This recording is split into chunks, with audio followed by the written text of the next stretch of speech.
خوتي السلام عليكم، دايرين ان شاء الله تكونوا بخير وعلى خير. اليوم نصاوب معكم السلاويه.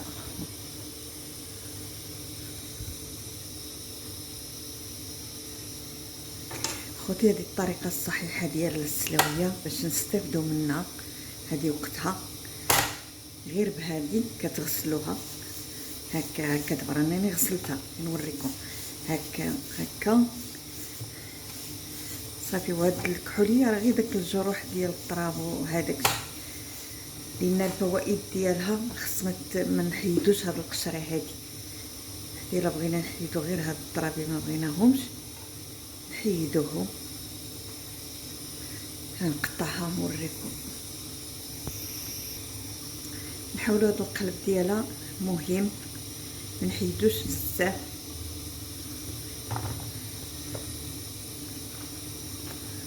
مثلا نقول لكم اللي قاري يدخل يشوف الفوائد ديال هاد السلاويه ما تحيدش القشره ديالها. هذوك الفوائد ديالها كلهم مجموعين في ديك القشره. هذه يا خوتي الطريقه الصحيحه ديال السلاويه، تنقولوا حنا مغربيه السلاوي. هذا يطبخ في الماء، طيبيه في الماء، لا ملحه لا زيت لا والو. الا بغيتو تستافدوا منه الطريقه الصحيحه، عنده فوائد لا تعد ولا تقصى. والجلد مزيان.